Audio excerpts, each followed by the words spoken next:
I give it another minute and do it.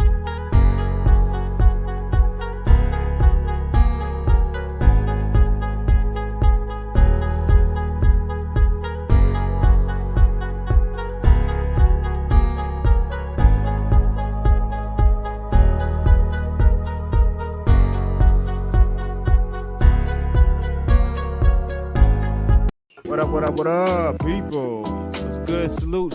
Yes, sir. Yo, what's good, everybody? Salute to the tribe. We're hip hop and comics and hip hop. We're a niche channel. We're a niche channel reserved for the best.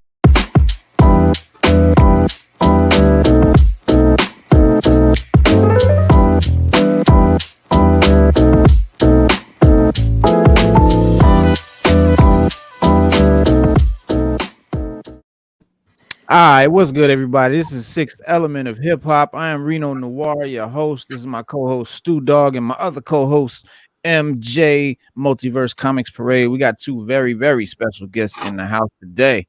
My man Dox Diggler, aka Brick Citi Buddah, and my man Drift, aka King Kojo, in the building. Yo, everybody in the chat already. What's happening, fella? How y'all doing, man? What's up? Banger, we in here, banger.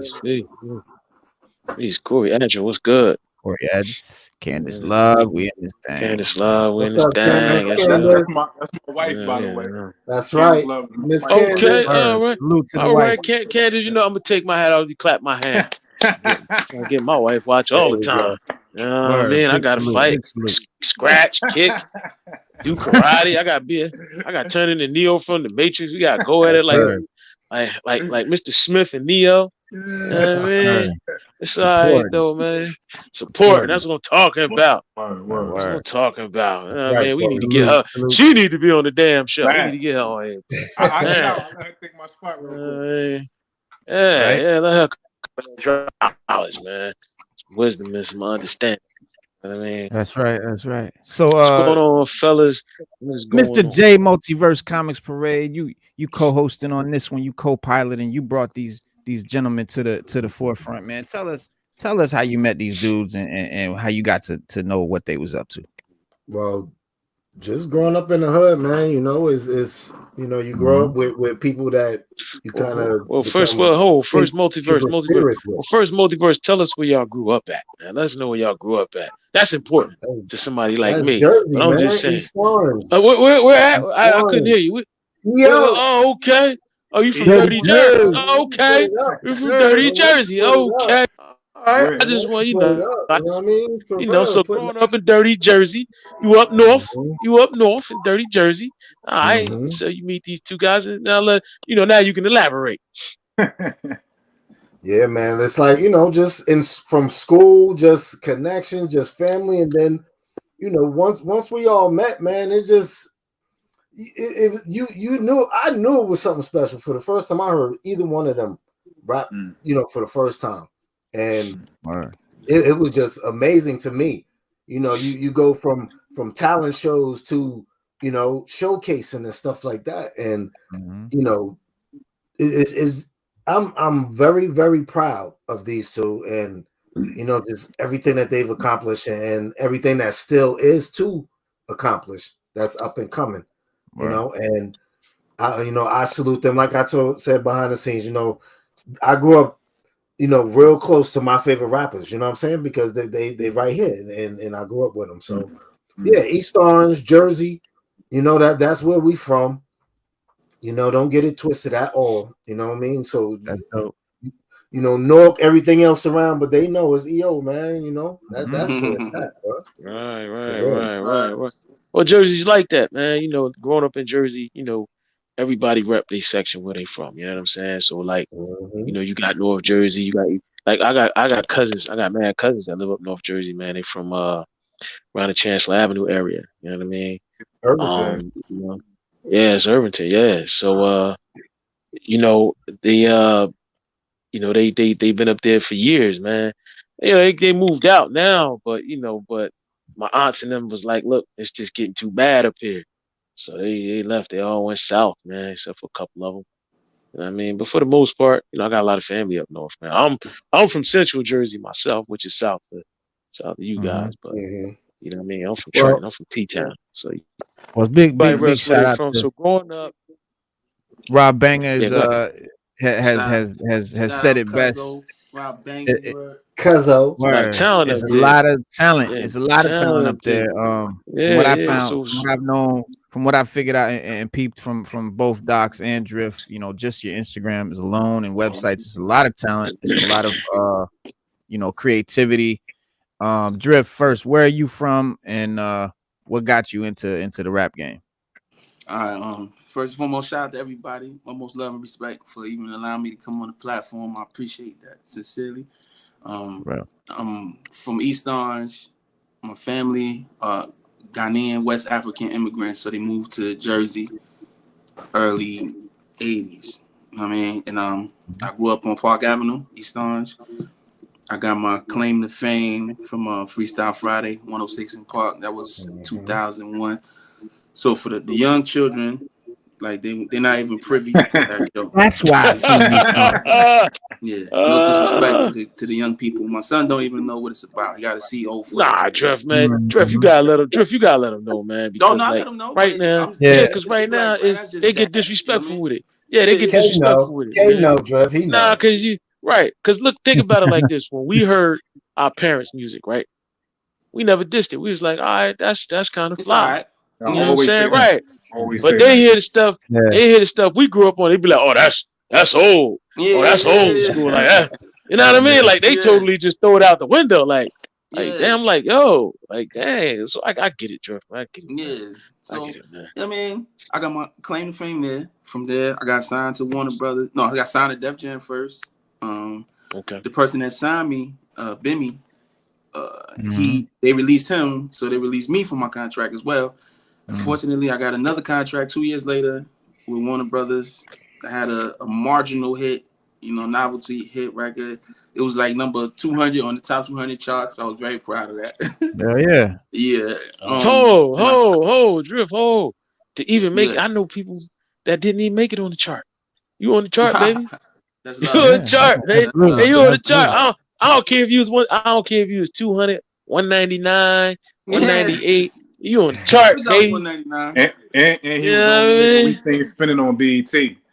That's what I'm saying. I'm gonna call you, right? That's the one about that. Yeah, man. BET, baby. Hey, man, don't take away from your accomplishments, man. You from Jersey, man. Rap Jersey right now. Rap New Jersey right now. You know what I mean? Rep us. Help us out. You know what I'm saying? I just wanna. I could have been further. You know what I'm saying? Yeah. But I was believing the hype. I was a young man. I was a boy. You know what I'm saying? So I believed the hype. So I was rubbing the wrong people the wrong way. You know what I mean? And I cut my nose off to spite my face, essentially. Now I'm getting a lot of opportunities now. You know what I mean? And it's like I'm taking it very seriously, and I'm grateful for all the opportunities. But I just say all that to say, like, I've been in the mix for quite some time. National television from 2000 to this day. I still got videos on BT like right now as we speak. So you know what I mean? I'm just grateful to be here after all the setbacks, all the mistakes, after all the losses. I'm still able to create and be recognized. So shout out to everybody. I thank y'all once again for this platform, bro. Absolutely, man. We glad to have you, man. Dox, man. So time Dox, is worth more than money. Absolutely. Yeah, Dox, where you from? How you get in the game? Yeah, it's a family affair here, as y'all can see. EO, North. They're a few years older than me. They're not that much older than me, but they my OGs, and where we from, a few years mean a lot. So these are the niggas I was looking up to, especially Drift. Like I said, the first dude in the hood we saw videos being played on BET and shit like that was that man right there, and it made it feel like a lot of dudes who may not even admit it to him, it made it feel like we could do it too. And a lot of us didn't do that, you know what I'm saying? But I was fortunate enough I got in the game kind of late. Like one of my big bros, Stress, who was another EO legend, he kind of taught me the game as far as like music, how to count bars, because I was like more so into the slam poetry arena. I was like 13, 14 years old, like going to the New York, ripping shit up across the tri-state area. But Stress was the one that was like, yo, the way you write slam poetry, I think you could do this. So he made me my first beat, taught me how to count bars. And from that point, my music started to circulate around the hood. I started to get the blessings from dudes like Drift, Stress, of course. and then I went on to sign with the Heatmakers a few years after that. And I wasn't even like really taking music serious. Like I was just doing it because I felt like I could do it, but I didn't think it was gonna get to that point where somebody like the Heatmakers would pick me up. My manager at the time, he was actually working at a car dealership, and Arsonist was going to buy a Range Rover, and he gave him the tape. And he called me like a week later, like, yo, I need you to come out to the Bronx. So from that point, I was rocking with the Heatmakers probably. And then Major Key was the label I was rocking with them through.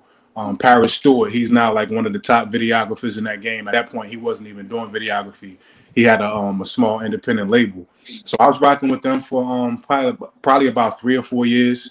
It got to the point where we formed a super group, and we was actually about to get signed when Sylvia Rome was still running Universal and shit like that. So I made a pretty good run at that point, but then I fell back after we kind of disbanded, and my life took a completely different path. I was depressed. I was suicidal, not just because of music, just because of how life get. So I actually found my way to meditation, to yoga, and took a completely different path. I teach now. I still do music, but that's more at the forefront of what it is I do right now. Yeah, because I see your website, you doing the group meditations. Yeah. Park. That's real interesting, man. That's dope. Yeah, marriage counseling. Like, you doing it all, brother. That's my meditation site. I got the music site too, Dox Diggler. So it's like the polarity, the two different sides of myself that both still exist. Okay. Well, tell us about the spark. Tell us about the spark. You said about the spark? Yeah, the spark. What you mean? Well, the spark. I seen on Instagram you talking about the spark. Relationships, arguments. Okay, I got you. I thought you were talking about more so music. So you make me look bad, brother. You make me look bad. No. We on track now. We back on track. Back on track. So let's try it again. Tell me about the spark. So the spark is that point where you feel yourself getting upset to the degree that you're going to start to go into like yelling in an explosive way of emitting emotion. That's usually going to turn into an argument and y'all being mad at each other for the next week or whatever it is. If you could start to be attentive enough to your emotion and your energy, because emotion is energy and movement. If you could notice it when it's at the spark level, that first level, I don't like how she's talking to me, or I don't like how this conversation is going. If you could catch it at that level and start to express that I need to take a moment to kind of get this under control, to process this and figure out what it is I'm feeling, then you could avoid a lot of arguments and you could nip a lot of shit in the bud that normally takes months, years, a lot of counseling for people to figure out. If you could catch it at the spark level before it blows up to the explosion. Snuff it out at the spark level before it become a raging inferno. No doubt. Yeah, Reno Multiverse. I hope y'all paid attention to all that. Yeah, absolutely. Nah, you know, a lot of people know, a lot about y'all's music career, but it's so much more to y'all that I wanted to kind of that we trying to dig into. Right, like with Drift, man. Let me just show some of the paintings that this man had. Look at this. That's right. Look at that, guys. That is. I mean, my man got two kind of pens. He got a lyrical pen and the artist pen. Man, look at this. Look at this. Gold. Magnificent. My man even threw Betty White in the mix. Yo, I was like, got to. She gangster. I'm saying, word. Talk about gang. Word. She and Lauren and like Stu. I know you. Oh, you got a few pictures of Lamar. Let me ask you something different. What is it about Lamar that you got like 3 paintings of Lamar? He's hilarious. Lamar, he's hilarious. He reminds me of my uncle. My uncle passed away. That's what I'm getting at. Boots B. And he was menacing and he was relentless as Lamar. So Lamar actually tickles me. You know what I mean? Like I know somebody just like him. So it's like he kind of endears himself to me. You know what I mean? Like, and he's from Ghana like me too. So the guy who actually plays Lamar. So, I knew it was something because a few pictures. So I like this character. I like this character. He's a maniac. You know what I'm saying? Yeah. Yeah. And man, two of the legends. Look at that, yo. Kane is the reason I even started rapping. So you know what I mean? And I just recently met KRS formally, and I was able to rhyme back and forth with him. That was highlight. Wow. 2021. I might pass out. About yes, man. Yeah, I mean, I'm probably KRS's biggest fan. I own every single album or piece of music he ever put out. Period. Yeah, KRS is different, and he can I rap on his every ass off right now. And you know, I try to, you know what? I try to tell people that, and a lot of people don't get that. Right there, Candy. Nah, he told you decades ago. He said every year I write a battle, a diss rap for the top 40 every artist. He's not playing. He's not playing. I heard he ain't playing. When he dissed Nelly, that was like Nelly. How you gonna come back from that? Nelly couldn't even come back. He didn't come back. He didn't. Nah, he didn't. He couldn't. I mean, he tried, but it wasn't. He crushed him. He told. What he say to Nelly? What he tell Nelly this? Nelly said something about his nose, and he said this nose on my face is because I'm a descendant of kings, and the acne on your face is from eating bad things. I was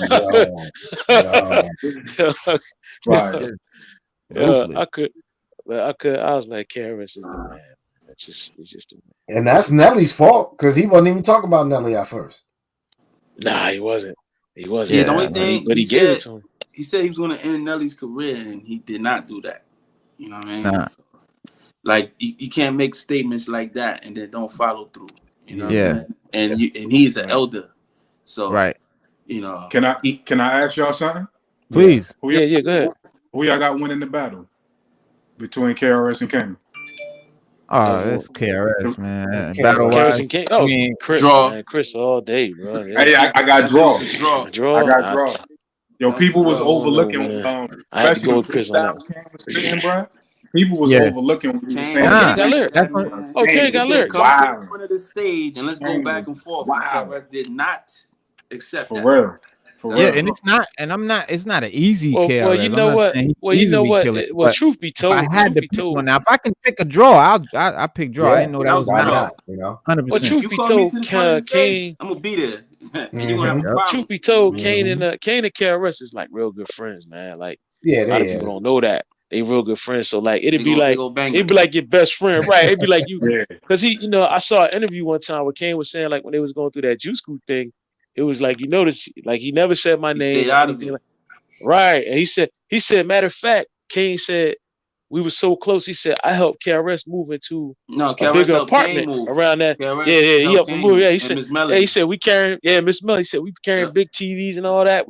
He said, man, that was my man's in them, man. He said, I think it should have been Rakim and Kane like that. They style more similar. You know what I'm saying? Thank you. That'd have been crazy. That's the battle I think people been waiting for. So I kind of think Nas. I kind of think Nas and Rakim and KRS would have been better. Nas and Chris. I think they kind of similar. Nah, I don't see that one.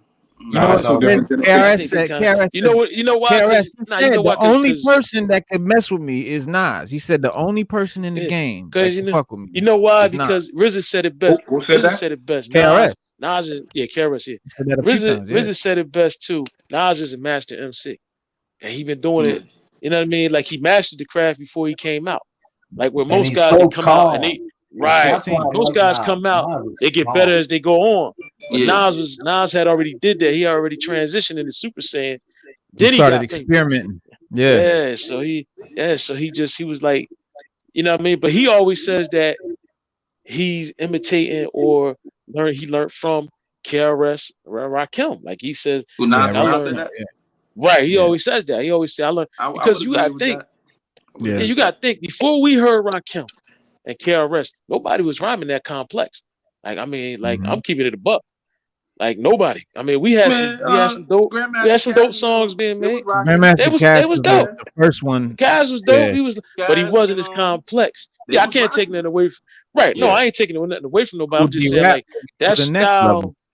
Yeah, like that style of rhyme that they do. Right, and Coogee rap. Right, that style of rhyme that they do is very, very complex. Yeah, the way they put the words together. And Coogee like we know that. Yeah, Coogee rap, and he's still doing it. Coogee rap still rocking it, man. He's still super nice. You know what I'm saying? Yeah. Without no top teeth, he still rap better than everybody. yeah, bro, yeah. And nothing. He's still getting it. Still got the lisp and everything, bro. You know, he ain't got no teeth deep voice. Rakim was way more complex than KRS. I agree. Whoever said that, I agree. Yeah, no matter. Rhyme structure wise, I agree with that. I agree with that. Yeah. I agree with oh, that. we know. Yeah, 100%. yeah. Well, we know. Well, you know, Rakim came first. I think Chris DJ Blink in the house. He was so message driven. DJ Blink, Intelligent Hoodlum. Yeah, DJ Blink got a point. Intelligent Hoodlum is another one. Overlooked. You know what I mean? Yeah. MC, that's just hard, man. Shout out DJ Juice from Trenton as well. We had him on the show last Monday, and he'll be on full blast tonight at 8:30 as well. Now speaking of that drift, that brings up a question, because Intelligent Hoodlum, he did some jail time, man. And me personally, being a fan of rap, I think that hurt his career. You know what I mean? Like you were saying about taking advantage of opportunities when you get them. Can you elaborate on that, please, man? Can you elaborate on that, please? Yeah, with your experiences? I mean, it's just I didn't realize that the music blessing, like it doesn't come around too often. You know what I mean? And I've had multiple instances. Like for instance, I just got a single deal with Sony/AWOL. You know what I mean? So shout out to everybody. Appreciate that. And this time I was meticulous with the structure of the deal, the arrangement. I ain't do that before. The first one, I read the contract myself. I didn't even go to a lawyer. You know what I mean? I had a thesaurus and a bottle of champagne, and I read it. You know what I mean? And I essentially signed away all my rights. So my song is still selling right now, and I don't get $1 for it. Damn. And that's because I was hasty. I just wanted to be like, man, nigga, I'm on TV. You know what I'm saying? I'm in record stores, and the shit amounted to nothing. You know what I mean? So it's like now, as old as I am, they still giving me chances, still opportunities. So it's just like, I won't fumble it this time. And I got a teenage son. So it's like, I have to set him up properly. So, it's just, using your head and being mindful of your family members, making your family look terrible. The message you want to put out to the youth and all that, it's important. So I wasn't prepared at the first go round at all. Okay. Right. You see yourself more prepared now? Far more. Okay. Just based on all the losses, you know what I mean? All the setbacks. You know what I mean? The white man ain't do it. I did it. You know what I'm saying? I was the one. I'm the one bringing the guns into the labels, and I'm the one. You know what I'm saying? It's a long story. I said too much already. We ain't got nothing but time. We ain't got nothing but time, baby. Tell your story. We ain't got nothing but time. You know what I mean? So, okay. Yeah. All right. Well, and we all are at one point or another, or have. We young. And everybody do that. Like I just read Raekwon's book, and he was just talking about him and the Wu and all. They went through that too. They went through that chamber of bringing guns and this, just being knuckleheads, young cats. Yeah, when you in your early 20s and shit, you were different. And I was you're a different person 20s. than you are. Yeah. Well, you know what? Right. Kanye West said it best. I know people think he crazy. They say whatever, but if you really sit down and listen to Kanye, he talking some real stuff. The man is brilliant. And he said it. He said the first thing they do is they take the father out the home. So once they take him out, now we as young African American men, we don't have nobody else to look up to. Nope. Pimps, pushers, drug dealers, the killers, people kill. Yeah. We're not looking up to a father who show you how to save money and balance a budget. They never get show your us credit that. right. They never show us that. The first thing you step in right, they never right. They don't show you us how that. to kill. You know what I'm saying? Like teach you how to kill. They teach you how to make money. They teach you not to care about people. They don't show you how to love a woman right. Oh, that's a bitch right there. You know what I mean? Like they don't teach you anything. So it's that's why it's imperative that I remain in my child's life. You know what I mean? I'm not with his mother, but I'm on him every day. You know what I mean? I call him as much as I can. I go get him as much as I can. That happens, man. Yeah, go get him every day. Go get him every day. Yeah, get him every day because he appreciate that. He gonna because when he like remember grow up like me. Yeah, because you gonna say 10 years from now you're gonna say I'm glad I did it or I wish I'd done it. Yeah. And that's what everything. My mind is gonna be. I'm glad I did it. Straight like that. Yeah, exactly. That's what everything in life, man. So we don't. Speaking of that, going over to Buddah here, Buddah. Being a bunch of different coaches, man, marriage counselor, life coach, all of that. What's your perspective on the black male and the black family period? Because Doc, you grew up in a 2-family household. Your father was there. Yeah, I remember I was something about your father kind of being the hood father. Being the father figure for all your boys. Yeah, my father was able. my father was everybody's father. I was pretty much the only dude in my clique, pretty much in my hood, that had both parents, and they still together to this day. Matter of fact, it's crazy. My mother had to remind me. I got to call them after this. But today is their 44th anniversary. Nice. You know what I'm saying? So I was able to grow up under that. Like my stress used to always say my parents was like the Huxtables type shit. I mean, we wasn't rich by no means, but just to have that order and structure, that gave me an advantage a lot of my bros ain't have. So at this point, seeing a lot of that masculine energy lacking, the main thing I see is the issue is the inability to process emotion. I always reference the logo for the AMA, right? The American Medical Association is the caduceus, right? Which is that sword, sometimes a staff with the two snakes wrapped around. So what that actually comes from, like ancient Kemet, Egyptology. So what that represents, the Kundalini and stuff. Not necessarily like chakras. Not the basic in that. Like Kundalini is a fancy way of describing it, but it's the basic flow of energy through the three main channels. We call that the nadis, NEIS, and yoga. So these are the three main principles that your energy is flowing through. The middle one, the sword, is the spinal column, and even outside of like spiritual mumbo jumbo, just with the nervous system, most of your nerve receptors are up and down the spinal column. So most of the conversation that's happening inside the body has to happen along this highway. But then you got the two snakes that's wrapping around it, and they represent feminine and masculine energy. So like I always talk about, and usually comes up in my sessions, most of us being in Western culture, right, in America, then double down on that being black and brown people, double down on that again being from the hood, right? We're in constant masculine energy by necessity. And masculine energy is all about survival mode, the bottom line, protection. When you constantly in that, you can't see the power of the feminine energy, which is about the bandwidth of emotion. So anytime you in masculine energy predominantly, anytime you're in an uncomfortable moment emotionally, you trying to check out of that. You trying to get the fuck out of Dodge. Whatever you got to do, smoke, drink, fuck something, you doing whatever you got to do to not feel that emotion.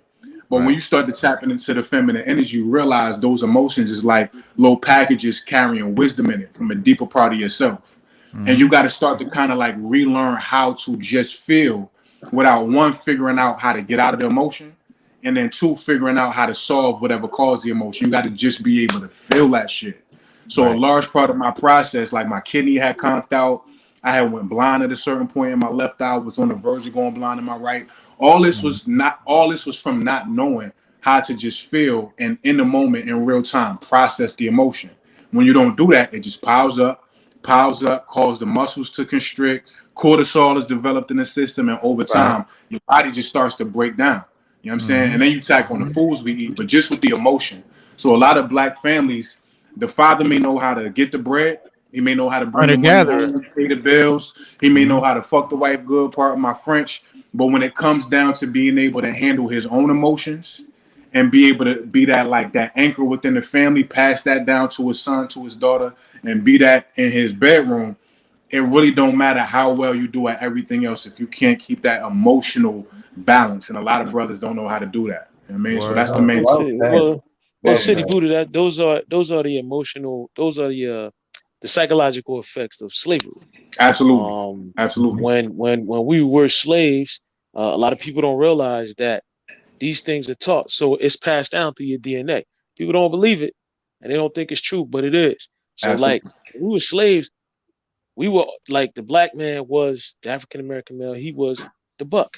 And that's what they treated him as. They treat him as a buck. So you make babies, regards to who I tell you to make babies with, and you keep it moving. Right. You know? And he couldn't show any emotion or any weakness. Because if he did, then his slave master, he toppled him even more. But most of all, once he broke him spiritually, you know what I mean, and emotionally, he couldn't process that in front of everybody else. And then to have a woman that love you and look in your face and tell you love, see you get whooped, beat down, or the slave master come, he come in the cabin like you ever watch Roots, he come in the cabin, get your wife like with Kunta Kinte and Kizzy. Master Tom came in there like, yo, Kizzy, let's roll. And Kunta like, yo, that's my wife. And he like, I know. But Kizzy, I said, let's go. Right. And then that's disrespectful. Right. You know what I'm saying? most men on this, all men on this channel would kill somebody Right. if they came in and told you, "Oh, I'm taking your wife. I'll be back."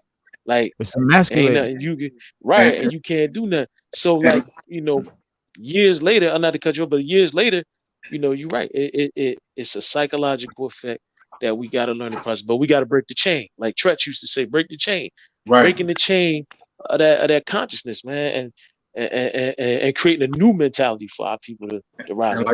And like you said, being that it's stored in our DNA, like a lot of brothers talk about nation building. We want to fight the power. When a cop kill one of us, we be real gung-ho, ready to do some shit. But until we start to be able to focus on the emotional war, like you said, this is in our DNA. So we're not just healing from what's going on in our personal lives. We're healing from those generations previous that you was just talking about, where that energy is still stored in our DNA. So it don't matter how much we do across the board in these other parameters, all we're going to hand down to our kids is that emotional imbalance, and they're not going to know what to do with it either. So we're healing from multiple generations beyond just ourselves. Yeah. And we're not too far removed from those generations. Exactly. Wasn't even long ago. Like, we're not. Wasn't that long No, ago. it wasn't. Less than 100 years. Yeah. So we're not. Yeah, Jim Crow was less than 100 years. So There's places in America right now. I saw a documentary a couple months ago that still got slavery in America. Yeah, I seen it. I believe it. Yeah. I believe it, man. I believe it. I believe it. Slave quarters, little huts, the whole nine. Way out in the woods, bro. Way out. Yeah. Word. Oh yeah. So Drift. Yep. Listen, man. Listen. Have you ever had anybody, because you live in the city and it can't happen. You ever had anybody just run up on you and just start rhyming? Like just come up, just every day, man. Walgreens, club. It's Drift. Like, come on, bro. Yeah. Every single day. That's why I'm glad. How you usually handle a situation like that? I mean, I listen because I'm still in the same boat with everybody. I still ain't hit my home run either. So I definitely listen. You know what I mean? And if I could help, I'm gonna help. That's how. Drift, you hit the home run, bro. I'm trying to tell you now, man. Nah, I'm on second base. Yeah, man. I'm on second base. You just listen. Listen, you just ain't hit it out the park. That's all. Yeah, that's what everybody. You hit the home run. You just ain't hit it out the park. It bounced off the wall, came back in, man. Yeah, it can't just bounced off the wall and came back in field. That's all, baby. That's all. It bounced off, and then the outfielder caught it and threw it back. You know what I mean? So, Drift, what do you see third base as being? What's the next step? What's the next goal? Third base is damn, that's a dope ass question. What's third base? That's the first time. Getting these up there. What is your third base? That's home run. That's home run. See, that's home run. Home run, baby. Word. You know what I mean? Like that right there. That's home run. That's something in my life that I never anticipated taking place. You know what I'm saying? I did that. Like my sister passed away, and I doubled down on artwork. Artwork makes me happy. It brings How old are you? Soul. You know what I'm saying? How old are you right now? How old am I? Yeah, 44. 44. Okay, yeah, we all about 40 something here. But yeah. So, look, I don't dye this. That's mine. This is my own dye. It's all jet black. Oh man. We all alive. Listen, man, we all alive, and we all alive, and we sitting here kicking it, man. Nah, listen, man. I be dying. I say no. I ain't got. Drift, I'm 49. I ain't got nothing. That's a blessing. I'm 49, baby. I'm 49. I ain't got nothing either, man. You know what I mean? But third base, I say I'm on third base right now. I'm on third base because I'm doing stuff that I never fathomed was possible. You know what I mean? Yeah. I'm doing it very well. You know what it is? Because Drift, you embracing your talents, man. You embracing your talents, and you represent New Jersey. When you wasn't representing New Jersey, it wasn't going well. But now you representing New Jersey. It's different, man. Because I used to shun my talents. You know what I'm saying? Like I just wanted to rap. Rap was it. You know, but the artwork came to save my life. You know what I mean? I was living in the basement. The art started popping. I moved into an apartment. Art started popping. I got a motherfucking art studio. You know what I mean? Like in West Orange. That's ill. Speaking of the art, Frost man. Studio. Yep. Tell us about Mr. Kumasi. Am I saying that right? Yes, sir. All right, tell us about Mr. Kumasi. For mature audiences, you got issues 1 and 2 out. Issue 1 and 2. This is Mr. I had to remix issue 1. His left hand. What's going on? Yeah, it's Mr. Kumasi got yeah, he's Henny. He like Hancock. He got the Hancock. He got the bottom. He like Hancock. Hancock is a bum. Okay, Mr. Kumasi. Hold on. Okay. Hancock is a bum. Okay, he got that cow. He's a dog. Hancock is a bum. Hancock is a bum. Hancock drink bum liquor. You know what I'm saying? Southern Comfort and shit like that. My dude drinks Hennessy. But Mr. Kumasi, I flipped the Superman aesthetic because Superman, he's so perfect. You know what I mean? And I don't know if he can exist in today's society. So I tried to make a character with similar capabilities to Superman, but he deals with like racial injustice. He deals with family issues as far as father-son issue. He deals with that. He deals with regret.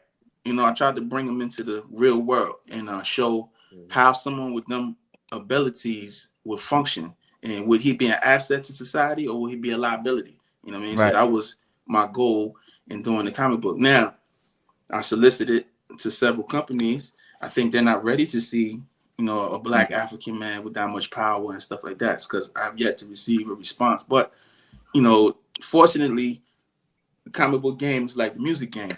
If you fund it and if you put your money in the right promotional space, then you can get some traction. So that's what I'm doing right now. And I see people like it. I'm sorry. No, my bad. Keep on. Yeah. No, because I assume in order for me to have these comic book store signings, like I would have to work for Marvel or DC. But I've had 2 signings, you know what I mean? And it's all on the strength of my, you know, just putting hard work in and believing in my capability. So, you know, this whole thing is a blessing. I never saw it coming. And I'm just super grateful for the direction life is going. And I'm glad I got the variant cover of #1. So I got the variant and I got the other one. And the original. I definitely got to get these, give me a couple. Well, Drift, when I get my copies, I'm giving tag and slab. I'm keeping it a buck. Tag and slab. No, that's so Drift, what do you? I'm taking it to the moon. Do you compare? That's how I get down, how do you Drift. compare? I'm gonna be able to say, Drift. I'm gonna be able to say I'm glad I did it. 10 years from now, when the whole thing blow up, and you hit the word. Exactly. When you hit it out the park, I'm gonna be like, yo, I met Drift on the show. I tagged and slapped my joints. You know what I mean? I gotta sit here. You know what I mean? I want to know more though. I want to know more about Mr. Kumasi. What's his superhero name? Is that his superhero name? What's his superhero name? What's his regular name? Is Kofi. Kofi. Name is Kofi. Yeah, but he's from Ghana, like me. You know what I mean? Right. The shit is essentially based on a true story. You know, with a lot of embellishments. You know, so it's a redemption story. You know what I mean? He's essentially given some gifts and he squanders them. You know what I mean? That's my life story. Right. You know, y'all get ready to say that. Many of us. Get ready to say that. Definitely y'all mine. get ready to say, most of the time when you writers write, they write about what they've been through. Exactly. But along the way, it's gonna be several instances where he has opportunity to redeem himself. You know what I mean? Essentially, what I'm doing, you know, I've had several opportunities to clean up my mess and, you know, add to society as opposed to taking away. You know what I mean? So that's what the story is about.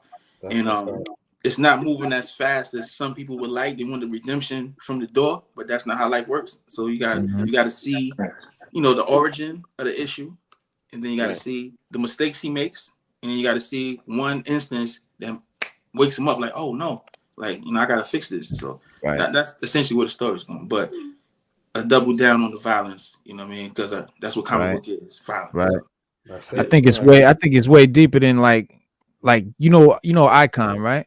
Yeah, Icon from Milestone, yeah. Right. Do you see any parallels between these characters? I don't. Was he inspired by Icon in any way? I read Icon when I was a younger man. I was in high school, and that's when Icon was out. And I totally forgot about him until recent because they just re-released Icon like last year. It came back out. So I was like, oh man, it's like, you know, I see like similarities in the costume, but that's about it because Icon is an alien. Like he's like Superman, essentially, just black. Right. My guy's a hip hop. Drip, you know Drip. I don't know. Right. Hey, Drip, I don't know what he talking about, Drip, but it look original to me, Drip. I ain't never it is original. No, I ain't say it didn't look original. I was asking him if he felt that it was a parallel between that and Icon, or if he was inspired by Icon. But I don't think I can't see the parallel. I can't this see ain't nothing like I can't see it. You can see the parallel. You can see the parallel. Same color scheme, Superman, black man. You can see the parallel. Come on, man. No front. I'm just saying. Parallel. My thing is. But I see he's completely different. He's wearing you've been robbed. You need to put in a lawsuit. You know what I'm saying? It's completely different. Lawsuit, man. Completely different. Drift, you need to put completely different. Drift, put in a it's lawsuit. Completely different because Icon, see, like you said, Icon's an alien. But Mr. Kumasi is not an alien. He's a human man. Is essentially Bill Cosby. No, he's Heathcliff Huxley. Right. My guy. Right. Right. Total difference. My guy Wills Hennessy. Icon is holier than thou. Like he's right. He's right. That's why we don't. I don't like Superman. I don't really like that style. I can't stand that. Like he's a Boy Scout. Right. He's a Boy Scout. Everything perfect. You can't hurt him. Icon tried to fit in. You know, he's trying to fit in. You know, my guy is who he is, and he's unapologetically himself. You know what I'm saying? Like me. How did he come about his powers? How did he get his powers? Oh, he got weed from an alien. No, this is dope. Check it out. I'm about to show you. Yeah. No, go ahead. It's dope. It's dope right now. It's dope right now. It is, yo. Exclusive. You heard? Exclusive, yo. Yeah. So this is what happened. He said, I'm sorry. He's telling him to smoke. You know what I mean? And my guy, hold up. I don't even know how this camera work. He takes it. Yeah, you good. You good right there. Look at the reaction on his face. Hold up. Boom. You see the reaction? Mm-hmm. He lights it up, and then this is the aftermath right here. Boom. You see, it rocks him.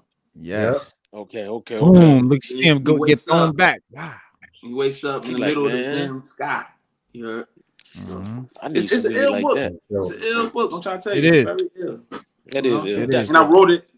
Well, that's original. Right. Exactly. Now, see, that's something that hip hop heads and you know, people just of our culture that can really resonate with. You know what I mean? And that's what this channel's all about. That's why I really was excited to have you on here, especially just because of that. You know, for this hip hop and comics, and this is go hand in hand. They go hand in hand. That's why it's the sixth element of hip hop, because you know hip hop got the 5 elements of MCing, DJing, breakdancing, graffiti, fashion. But no one ever talks about comics. But comics is the 6th element. It's essential because they intertwine DMC from the got beginning. a comic book. You know what I mean? Yep.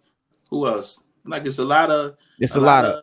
And you got MCs and producers that's big collectors. Method Man got 30,000 comic books. Yeah.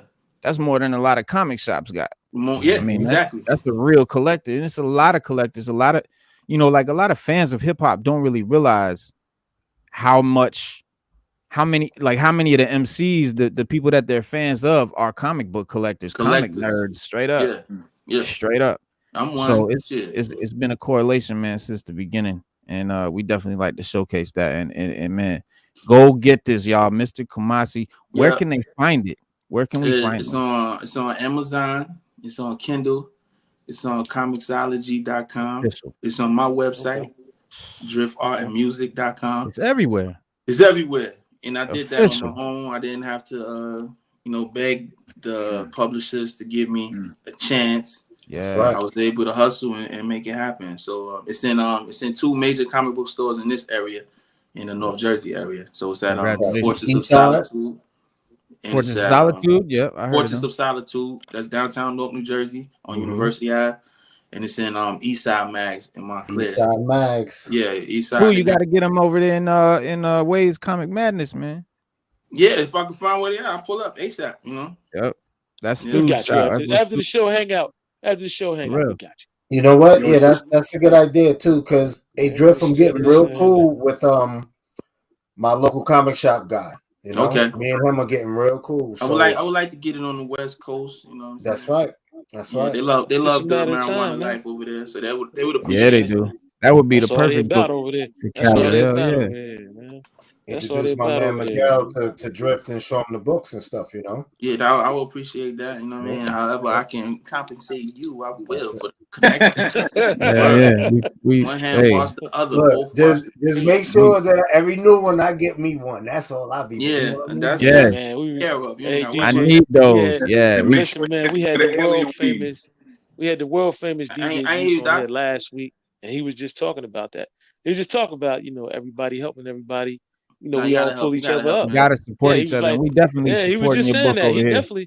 Yeah, we definitely support you. As a man, your duty is to, you know what I mean, pull somebody up. You know what I'm saying? That's your duty. Period. It takes you know? a village. Right. It takes a village. For real. Right. It do. Absolutely. Gotta be an asset to your people. Otherwise, you're just in the way. You know? And Reno, you know, with these two right here, with Drift and Dox, man, you know, any chance I get when I see them comic books, Drift, I hit you immediately. Hit me I'm ASAP.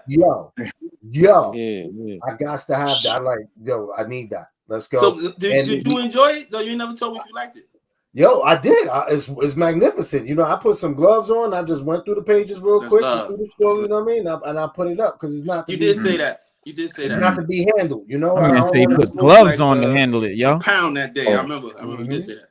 Mm-hmm. You definitely. And, you know, and not just that with the, you know, of course with the music, you know, because Kojo Banger always give me access to listen to my guys whenever I, you know what I mean, if I need something, you know what I mean, a lot of times.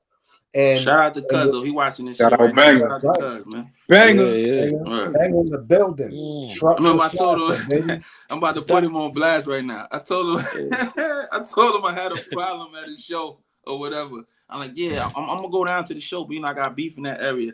This man go get an AR-15. Like, all right, let's go. I'm like, yeah. Get in.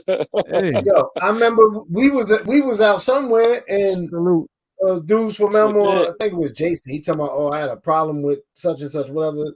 And Banger, you know, he ready to stand up and roll up sleeves. I'm like, man, sit down. We ain't doing this shit. Not yet. That boy, he been like that since he was like 7 or 8 years old. You know what I'm saying? Like he always been like that since like 7 or 8 years old, man. Banger. He skipped the spark, Dox. He's skipping the spark. He done learned the spark now too. He done learned. Now he knows though.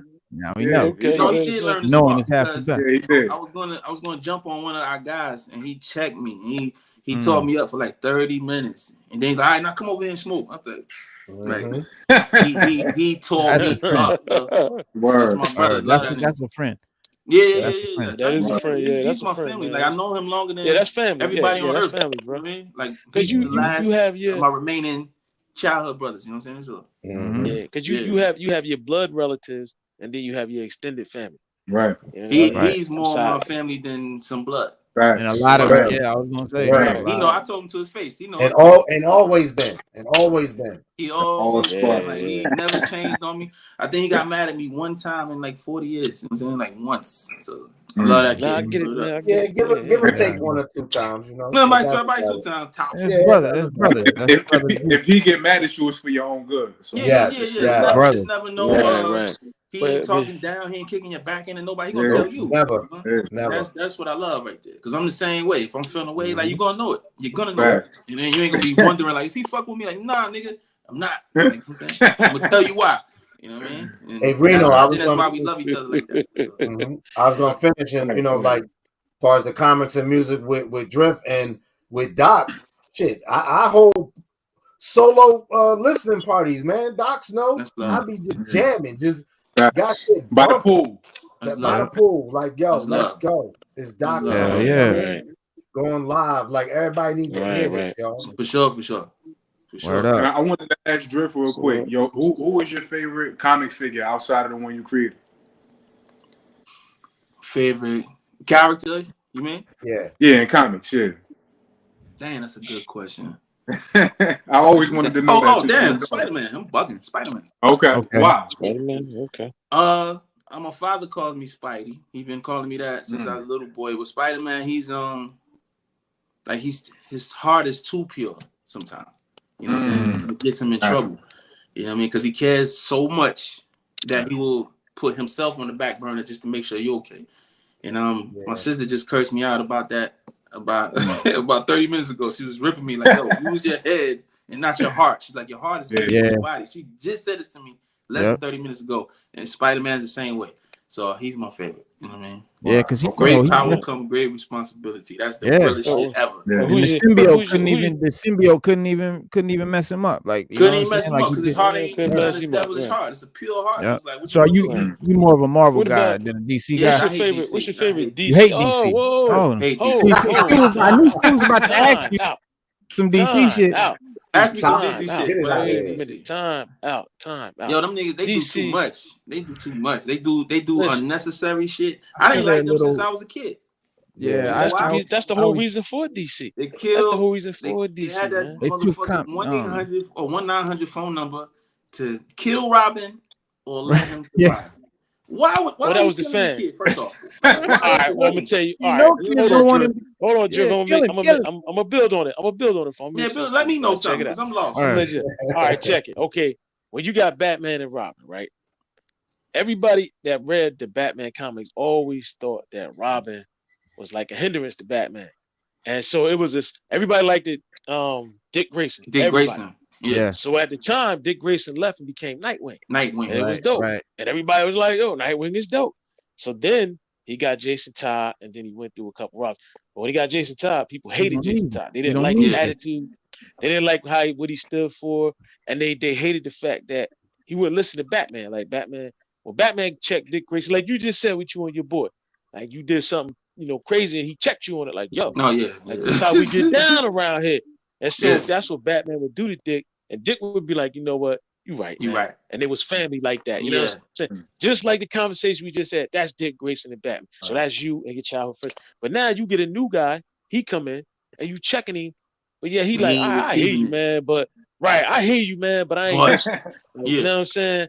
Like I'm listening, like I hear you, all right, cool. And then he go do the shit again. So people was upset with that. So they was like, yo, they would write in back in the day. You could write in the back. Right, the letters page. Write the letters page. So people be like, yo, man, just kill this Joker. Like they be like, just kill him. They said they got so many letters that they was like, you know what? We're gonna take a vote because we tired of y'all writing this. Let me tell you why I hate them motherfuckers. Why do you go through all of that? You kill this kid, and then bring him back. Right after, here comes Tim Drake. You got another Robin. Got to bring another one. It's gonna be no Robins or Robin. What we doing? You know what I'm saying? Like, don't. Well, they just didn't like. They just didn't like. Well, they just didn't like Jason Todd, but people didn't like that Robin. People love Tim Drake. Now Tim Drake, they love Tim Drake. Because they brought him in, did the opposite of what they. Yeah, because they fixed all the problems. He did the exact opposite, right? Yeah. But DC, I forgot to mention another MC though that we had on here, man, that created their own comic book. Oh, man, that's a little ill, yeah. And that's Pharoah Monch. Wow. He drew that? Pharoah Monch made this comic book. He signed it right here. He was on this show. He was sitting right where you are. Amazing. Yeah, we talked. Reno, did he draw it or is he the creator? He created the whole thing. But he didn't draw it though. But he didn't draw it though. He wrote it. You know what I'm saying? He wrote it. He's the writer. Yeah, he's the writer. Yeah, but not the illustrator. No. I love Pharoah Monch. Shout out to Pharoah Monch. Yeah. He's you got to check out the lyricist too. The episode we had him on here. He's a good dude, man. Yeah. Speaking of that, Dox, real good dude. Speaking of that, Dox, tell us about the day. You said the day? Yeah, the day. What you mean? The day. Again. Break it down. Like today or the day? I don't know. No. The day. What's the day? What is the day? The day my girl met my side piece. Brick Citi Buddah. You definitely been on the gram. We do our homework. I keep thinking, I'm in my music bag right now. You keep going left to the. I got it. Now we ain't ready to go there in a minute. Well, we're gonna get to you. We're gonna get to your music. We're gonna get to Dox. Listen, man, y'all got a lot going on. Both of y'all brothers got a lot, man. So I gotta kind of spread it out, man. I can't. But still, though, before we went to Dox, I wanted to play Drift song. Yeah, please do Dox. Yeah, and then we'll be. Oh, okay. Right, so we'll be back with the day, but right now we're gonna get into the right song now. Next time you gotta leave with side piece. Next time you gotta leave with side piece. Not the day. Well, you know, the day could be anything. I'm trying to spark your memory. That's all. I'm trying to spark you up. Be like, what about the day? And you be like, oh shit. Not the day. All right, this is Drift, AKA King Kojo. Say it back. Say it back, man. Ooh, yeah.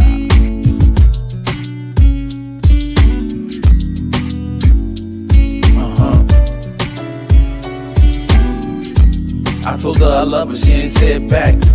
Her only concern was where the paper at. I told her I love her, she ain't say it back. She ain't care about me and I hated that. I told her I love her, she ain't say it back.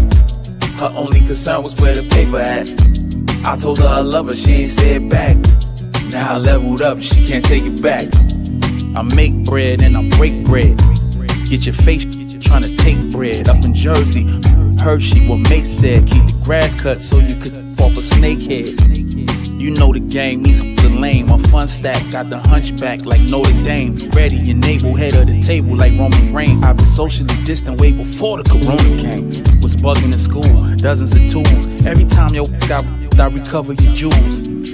I'm winning in this driving, you shorty nuts. You being all up in my DM begging for $40.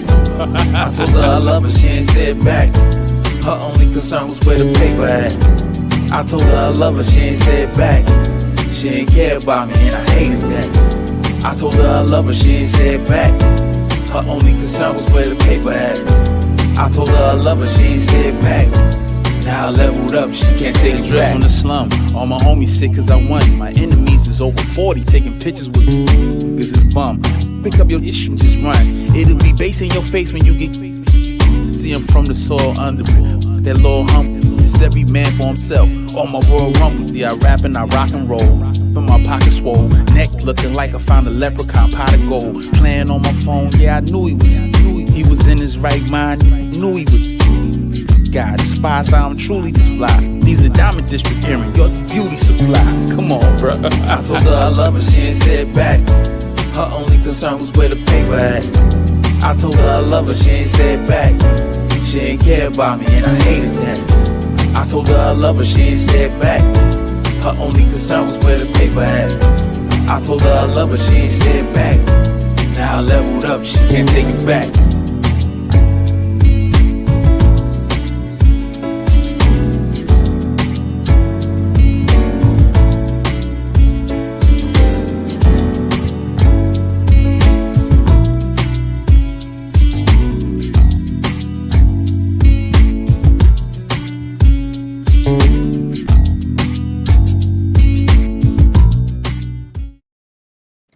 Yo, Jones. Yo, that was dope. That's how long. That guy got busy. That boy can rap, huh? That's good. Gentleman. That's that butter, that 90s storytelling rap that we need. Shout out to Mr. Corey, man. Corey adds a word up. He said I'm 52. Exactly You just took me back 25 years. That's the sound that real hip hop is missing. That's what I'm saying. I got a whole album full of that, Mr. Corey. You'll be so proud when you hear it. I got a whole album, nothing but that energy. I only like that type of energy. That boy good. That boy good. Shout out to good. Yeah, that boy good. Yeah, that boy good. That boy good. This is such a positive show, man. I love it. You rhyme so fine, don't you agree? Yeah, man. Dope show, man. Thank you. Absolutely, come man. back anytime, bro. Thank you. I'll be back next week. Listen, we're gonna have you on, bro. We're gonna have you on. We're gonna have more questions for you. That song was based on a true story too. I told her I love her, but she ain't say it back. Right. Not love her. She can't take it back. God damn. Right. So, yeah. That's her loss. She want to live that paper. Her loss. That's real. That's what I'm talking about. Her loss. Yeah, that's her loss. Hey, that's her loss, Drip. That's her loss, man. For sure. You know what I mean? I know right now she's saying, I wish I'd done it. She's like, oh man, damn. You know what I'm saying? I wish I'd done it. You know what I mean? Because right now she be saying, I'm glad I did it. You know what I'm saying? All my original teeth. Yeah, you know what I mean? I took care of myself. Right. That's all. All you had to say was you love me back. That's all you had to say. That's it. Splendid. But now she was in love with that paper. You know how it goes. That's all. So Dox, tell us. Hold on. I'm sorry. Go ahead. No, you good. Go ahead. No, you. Drift. A lot of African American women are just like us men. They don't know how to express themselves and talk. Yeah. They watch the Tyler Perry movies. They watching Tyler Perry and love hip hop. Supposed to express. Right. And we ain't supposed to do that. Yeah, we supposed to communicate, talk with each other, man. Love each other. You gotta talk to each other. More love is necessary. You know what I'm saying? Like tell them come book a session. Yeah, so they gotta lead with love. Exactly, Doc. That's right. Book a session. Sessions is open. That's right. That's right. Exactly. All right, Doc. So tell us, Doc, what's your next project that you got? Heard you coming to LA. Yeah. Well, on the spiritual end of things, I'm gonna be in LA From February 9th to the 13th, I'm doing this big event called Eat, Move, Meditate out there. It's going to be like about 500-600 attendees. I'm going to be on a panel with my wife talking about our journey. And I'm going to also be leading a meditation out there. So if you're in the LA area, it's also Super Bowl weekend. I think the Super Bowl is out there this year, right? In LA, you gonna have you don't even know what's about to happen. This is my first time in LA. Yeah, so it's it's Valentine's Day weekend, Super Bowl weekend, and it's a huge event out there, and it's geared towards just kind of like I do my events. I got an event I've been doing called Peace in the Park. We actually just partnered with the city of Newark for our last one. So it's just grown exponentially the last few years, but they kind of do a version of Peace in the Park out there where they kind of give access to the members of the community that don't usually have access to stuff like mindfulness, yoga, meditation, healing. So it's going to be lit for the community that really needs it. Of course, everybody's going to be out there, but the hoods of the LA, of course, is welcome. But on the spiritual end of things, we'll be out there from the February 9th to the 13th. As far as music, I got a project I just completed. A joint project with myself and a few of the other heavy hitters from Jersey. My brother Tom Giss, who's also he was signed with Cameron. Some people may remember him from Dipset and all of that. One of the lesser known members, but one of the most fire members of Dipset. Tom Giss, my brother Vertical Jones, rap phenom, who was also one of the figures on Freestyle Friday that did his thing on BT. But we just did a group project that's crazy. A short EP. But it feel like a whole album. We about to release that within the next month or so. So we working on that. And then I'm about to drop my own single, just a warm up, because I'm about to get back in the studio for my own shit. But it's called The Cycle. That'll be dropping probably in February for Black History Month. And that's pretty much like just kind of highlighting kind of the brainwashing that happened to us through hip hop. And of course, hip hop raised a lot of us. We indebted to hip hop in a lot of ways, but we got a lot of bullshit ideology that came through them speakers, that came through that headphones. True. And on this record, I'm kind of confronting that, and I'm taking it back to the essence, strong ass boom bap beat. Shout out to my man Craig Kings who produced the joint. But those are pretty much the next two projects that's going to be coming out on the music end. As of right now, There Is No Spoon is still ringing off. It's still one of the greatest projects ever released in hip hop. Signed, unsigned, whatever. Y'all can go download that for free right now from my website, DoxDiggler.com. Yes, it's based on the Matrix. Somebody was saying they not Neo in their relationship, and I was kind of laughing because I took the approach of like the Black Neo on some comic book S type shit. But one of the things that really helped me before I even got to the spiritual aspect was the movie The First Matrix, and it kind of opened my mind to the possibilities of what was really out here. And one of the main precepts in that movie was the "there is no spoon" part, when Neo was going to meet with the One to find out if he's going to meet with the Oracle to find out if he was the One. He was the one. And one of the little kids in there was bending the spoon with his mind. And he was trying to teach Neo how to do it. And he was saying, you got to realize that this spoon as a physical object in its essence don't really exist in what you see as a spoon. So if you could realize it's not really there in that form, you could bend it. And that's the approach that I've taken to my whole life from that point, that all the obstacles and limitations I saw before, it was really just a spoon. Once I realized because in the Matrix, there's no spoon because there's nothing here. None of this is here. There's right? And that's the same precept of yoga.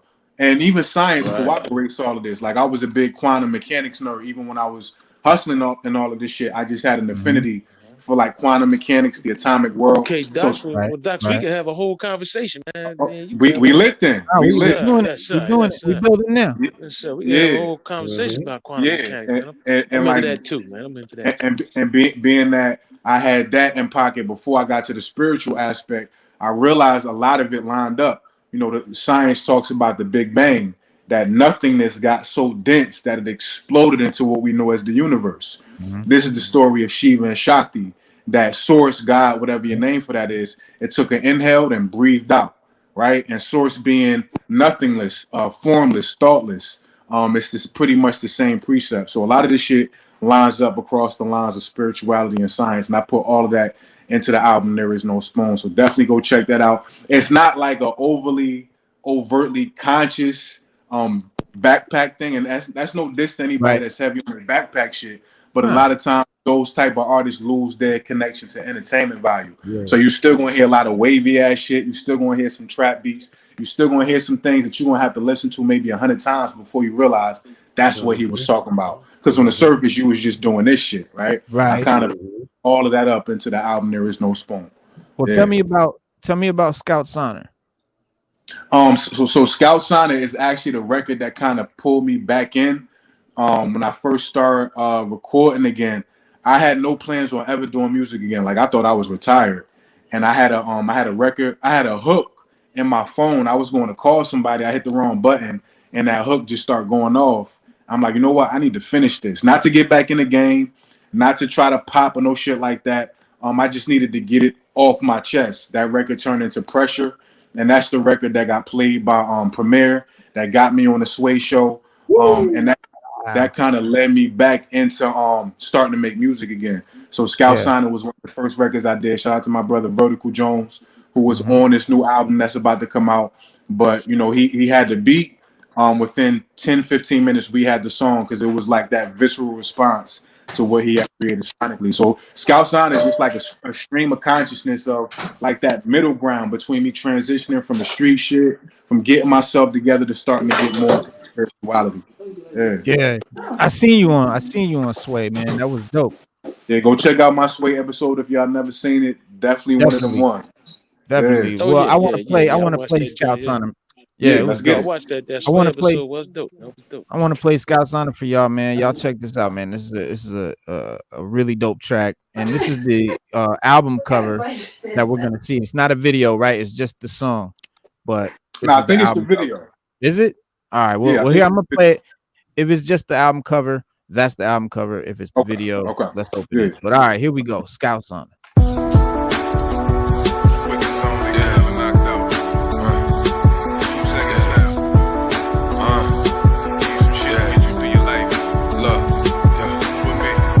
How silence can lead you to sound tenets, and depths of the self so deep you can drown in it.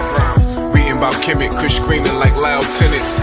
Interest, eclectic style is alchemic. My mind on how can it be that I ain't pop. Hold on, if you love it, it don't matter. You can't stop. Eyes on the prize. Forever is the present. We forever live in presence. If forever's in the present. Life hack 101. Learn to live in the moment. The past don't need your atonement. The future know your condonement. Whatever's gonna be, gonna be. To adjust it's a must. Lately I've been on one like, and God we trust, bruh. Keep it a buck, I don't think they be keeping up. They just smile, nod, and grin when they see other people pump. That's the power of perception. Neck to neck with the pussy. Keep tricks under my sleeve for whenever they overlook me. Critics say I'm underwhelming, but never have overstood me. He the best in Jersey Shore, tracks body ugly as Snooki. Look me in my eyes, tell me what you see. Is it the fame or the name or what's underneath? I mean, peek past these layers of pain and see a pure soul, an indigo, all grown up. Diggler was born old, baby face age, older ladies jockey. I got PYTs that call me Baby Gandhi. The Dalai Lama with the llama tuck, try and keep this prana up, evolve at all costs. Scout's Honor, bro. I ain't lying. I'm just tired of being honest. So much is stuff for me, I'm truly honest.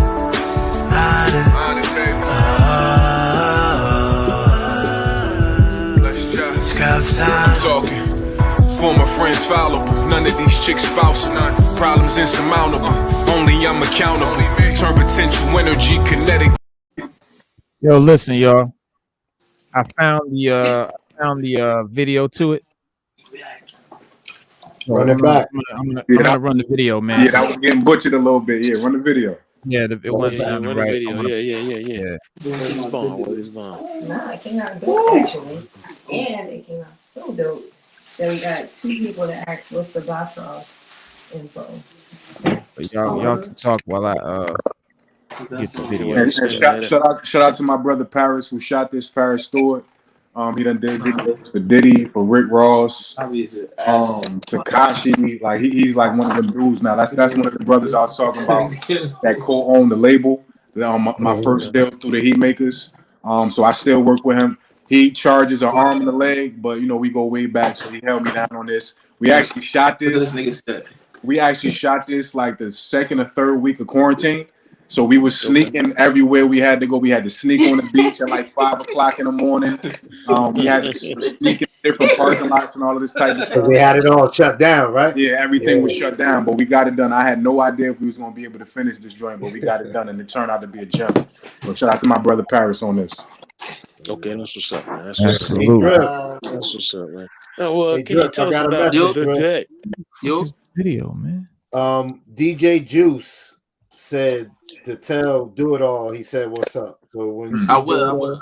Shout out DJ Juice. I got him. Shout out to Big Bro Do It All too. Shout out to Dude, man. He running right there, for city council in May. So you know what I mean. Shout out to Do It All. Do it all, baby. And happy belated birthday, Dude. Yeah, we need that, man. So Dox, man, tell us about the day. Okay, so yeah, getting back to that. Y'all dodging that question like the Matrix right now. Y'all I ain't dodging it. I know what you're talking about. Y'all doing this, man.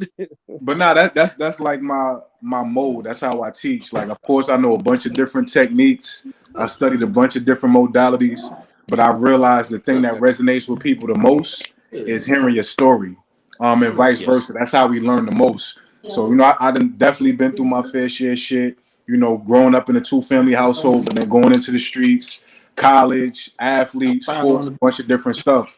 So the day was when I realized what my sexual energy was doing to my life. And that was my 13-year relationship that I always talk about, that I received a lot of pain from, but also a lot of lessons. That's when she found out I was moving and shaking out here in these streets sexually, and she like 2-3 o'clock in the morning pulled up to the apartment, climbed on top of her car to try to climb on top of my balcony to catch me in the act. She didn't see me, but of course she knew what was going on. She heard the shenanigans that was going on before she even climbed up. But I just used that as a point to talk about like me getting in control of my sexual energy. And like I was kind of already realizing that I needed to make some changes, but that's when the shit hit the fan. I didn't make the changes probably for like another year after that. More things had to transpire. I had to get more desperate. Again, my kidney had conked out, going blind. And I just realized I needed to make some stark changes. But when I did, I went on a year of celibacy, right? As I was like starting to hone in on my energy. And this is at a time where I'm coming off a disability. I'm coming off of my 3rd surgery, get my retina reattached. Like I had 3 different surgeries to try to get out of being blind pretty much. And that year of celibacy was like the foundation of what revolutionized my whole life. I didn't have a business at that time. I got fired from like my 5th straight job. I had stopped hustling at that time. So I was completely flat broke. No woman. The only homies I had is one of the brothers you see here right now, and my brother Banger. But everything just hit rock bottom. But that moment where my side piece was confronted by my girl at the time, that started to lead me into the realization I needed to get control of my dick, to be completely frank. And when I did, my whole life changed. Everything kind of revolutionized itself. So yeah, that post is on my IG story. Y'all see that on there. I'm on Brick Citi Buddah on IG. Yeah. Well, Brick Citi. Well, man, it's what a lot of men don't realize. I try to tell the younger brothers, is that women will drain. When you release and all that's your energy, man. That's your. Let me say something real quick, not to cut you off. I always try to put this out there, and we actually also just got started again with our monthly men's meetings. Shout out to Above Art Studios that I do a lot of events at. So we still have the in-person ones, but we got the virtual option now too. So if you don't live in the Jersey area, you can still tune in. And these is free like monthly men's therapy sessions, like group therapy sessions where we just get shit off our chest. But whenever I'm around a bunch of men, I always say this. There's a book I always recommend, Cultivating Male Sexual Energy by Montauk Chia. Cultivating Male Sexual Energy, Montauk Chia. You could Google it right now. It's a free PDF. You could download it right now. And in this book, it always talks about the fact that every time we ejaculate, whether sex or masturbation, between 200 and 500 million sperm are released. Yeah. Every one of these sperm, if it hits that egg, it got the atomic force to create a whole life. Yep. So at this point, when I went on my year of celibacy, I started to realize the healing started to happen. I started to organically transition into what I'm doing now, where I work for myself. All this energy I was doling out through sexual experiences with women I didn't even care about, As soon as I started to redirect that towards myself, that energy turned into me being able to really fend for myself, healing my kidney, healing my blindness. So brothers really got to understand what they letting out every time you let things go. Every time you do, man, it's you losing mad nutrients, you let your energy minerals. go. Yeah, that's all your energy, like man. You use nutrients. You start looking all. That's how you a drift. That's how your beard turn gray real fast. You know what I mean? That's how your beard turn real fast. You know so that's what this is right here. Messages for men. Yeah, you been. So this is your website. This is your website, meditation that's education. The spiritual website. Yep, BrickCitiBuddah.com. Yeah, and this is a lot of helpful information, y'all. You really got to check this out. It's BrickCitiBuddah.com. Right. He got weekly classes over here. He got guided meditation sessions, prana party group meditations, counseling sessions, events and hosting. You know what I'm saying? He really doing it. This is official. Your mission is the meditation education initiative is the aptitude amplifying program for students of virtually all ages based on the scientifically proven life enriching benefits of mindfulness via the science of meditation. Our goal is to empower students to learn how to improve every attribute of themselves, from mental acuity to emotional management to physical health and overall self-confidence, so that they can accomplish anything they set their minds to. The program also includes ancillary practitioners with expertise in fields that support the evolution cultivated by the meditation education, such as certified physical trainers, nutritionists, and yoga instructors who are on call to assist with the programs when needed. Students are also supported by a circle of mentors willing and able to help guide them even outside of school hours if and when necessary. Bro, you read that like a boss. I'm gonna need you to do me a favor and read that again after this and send me that in a voice note. I got you. Read that like a boss. Like I got you. That's what we do here. That's what we do. So here we go. We got Scouts Honor, the video ready. Here we go. We're gonna run it. Check this out, y'all. Scouts Honor, Dox Diggler. Let's get it.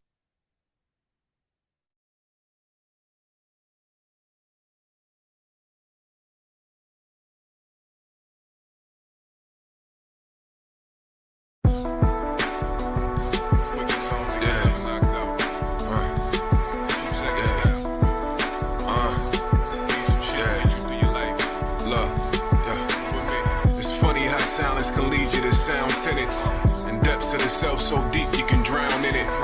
Reading about Kemet, Kush screaming like loud tenants. Interest, eclectic style is alchemic. My mind on how can it be that I ain't pop. Hold on, if you love it, it don't matter. You can't stop. Eyes on the prize. Forever is the present. We forever live in presence. If forever's in the present. Life hack 101. Learn to live in the moment. The past don't need your atonement. The future know your condonement. Whatever's gonna be, gon' be. To adjust, it's a must. Lately, I've been on one like, and God we trust, bruh. Keep it a buck, I don't think they be keeping up. They just smile, nod, and grin when they see other people pump. That's the power of perception. Neck to neck with the pussy. Keep tricks under my sleeve for whenever they overlook me. Critics say I'm underwhelming, but never have overstood me. He the best in Jersey Shore, tracks body ugly as Snooki. Look me in my eyes, tell me what you see. Is it the fame or the name or what's underneath? I mean, peek past these layers of pain and see a pure soul, an indigo, all grown up. Diggler was born old, baby face age, older ladies jock me. I got PYTs that call me Baby Gandhi. The Dalai Lama with the Lama tuck, try and keep this prana up, evolve at all costs. Scouts on it, bro. I ain't lying. I'm just out here being honest. So much is stuff for me, I'm truly honest.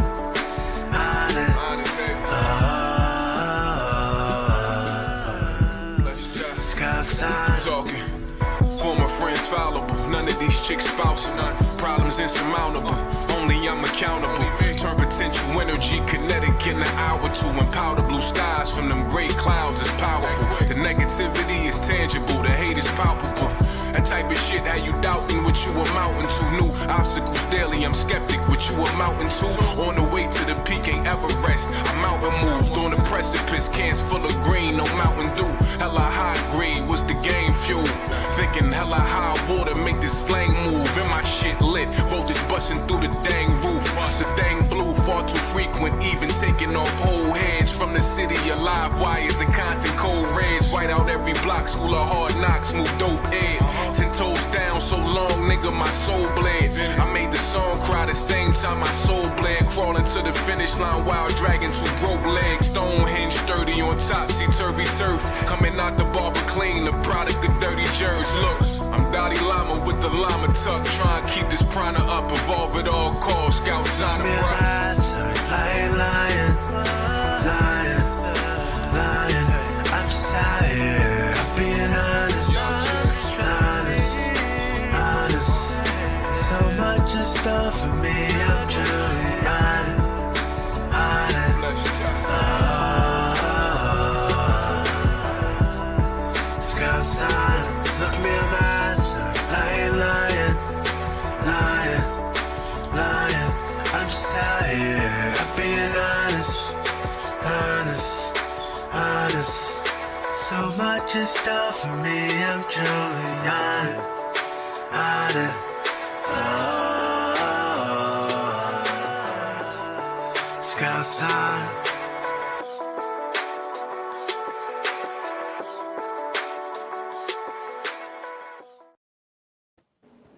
Yo, Ooh, that's what I'm fucking. yeah, Bro.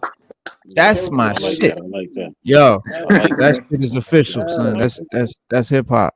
That's hip hop. Appreciate that. Appreciate Word that. up, man. Yeah. Shout out Slade Wilson in the building. What's good, bro? Man, that was official, man. I don't even know what to say, man. That was. It was a little distorted on my end. Hopefully it wasn't on theirs, but if it's not, the levels is on point. When y'all go download that, again, it's for free. I wasn't even trying to get no paper off y'all for this album. And this album, There Is No Spoon, the one that's out right now, not the new one's coming. Right. But it was like that space between where I was starting to evolve and I had kind of fell away from music. Not even on some ambition shit, but I ain't have no energy in music. I had to heal myself. So it's that transitional period. And a lot of this music, even though it's still fire and viable right now, a lot of it is like 6 to 7 years old. The oldest song on it that a lot of people talk to me about, like, yo, that shit saves me every day. It's like 9, 10 years old. So it's like an amalgam of like the journey I had to walk through, the steps I had to take. So I created it like a story. It's almost like a concept album, walking me from the first part of my journey to it kind of leaves you off where the last song is about suicide, called Alive, where I was on the verge of killing myself. But metaphorically, it's like that version of Dox was no more. So it's definitely one of them ones. The levels is right. If it was distorted on your end, go check out the video. Go get the album right now, free of charge. Y'all see what I'm talking about. There Is No Spoon. Y'all check that out, man. Yeah, I don't know. It sounded good to me. There was maybe the vocal might have been a little lower than it should have been. I don't know if that was good on y'all and we Gucci. All right, cool. It sounded good to me, man. That was good on my end. Yeah, it was good. Yeah, I'm an audiophile. I'm an audiophile, man. So we all about music. No, I'm dead up. Yeah. No, I'm dead. No, Reno, I'm dead up, man. I'm a straight audiophile, man. I know. I gotta have, if it ain't clear, I can't. My ears just gotta be mixed down. Like, nah. My ears be like, nah. And my ears be like, stop that. Hey, Drift, I wanted to ask you, Drift. Like, sometimes you put out art so fast, like on news, like you do like something happens and you got art for it. It's like, yeah, exactly. Like break it down. How do you what do you like? Talk to me about that. You just kind of keep your ear to things and.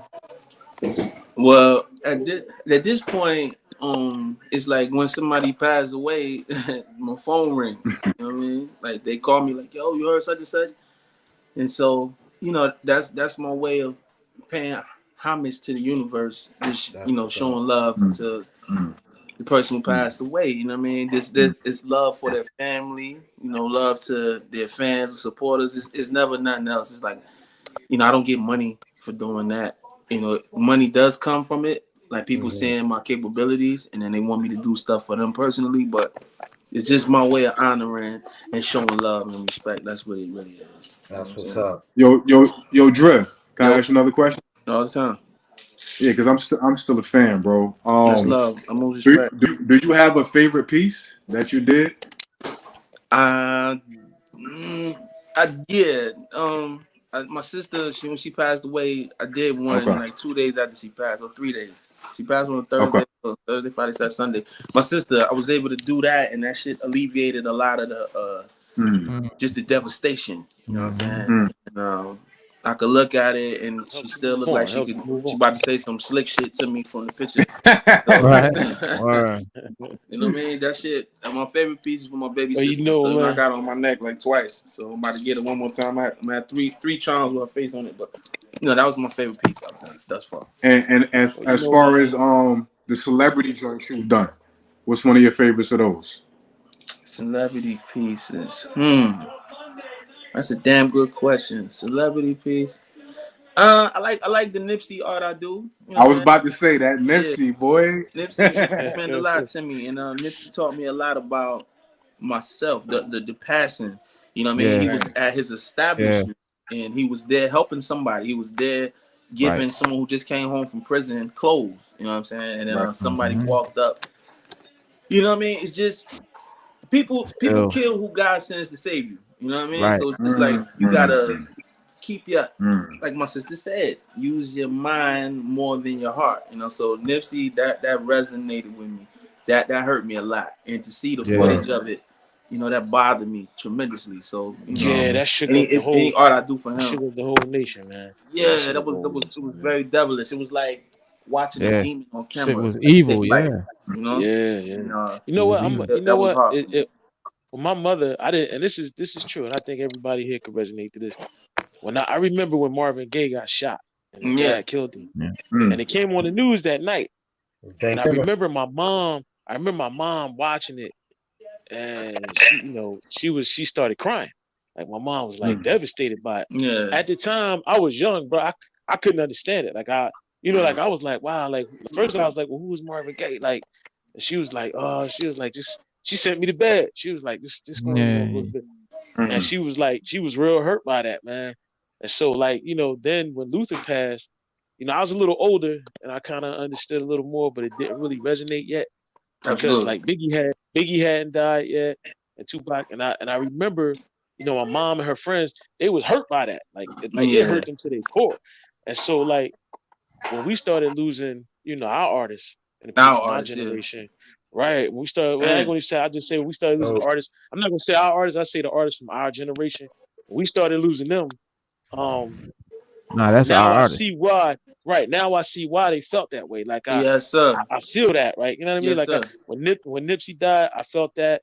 Biggie, I felt that. Pac, I felt that. You know, Skylar Rock. DMX. DMX. Skylar died helping somebody else. You know, helping somebody else, right? Yeah. And I was trying to break up a fight. Break up a fight. So the thing is, like, you know, the most heartbreaking part is like your story gets cut short. You know, and that's it's like what give you the right to cut this man's story short. Thank you. So you just gotta be like mindful. I'm an energy guy, you know what I'm saying? I was telling my sister this about an hour ago, you know what I mean? I'm mindful of people's energy, and I know my temperament, and I know I'm a very nuclear hothead. So it's like sometimes I will leave a situation if I see it going bad or the energy comes, you know what I mean?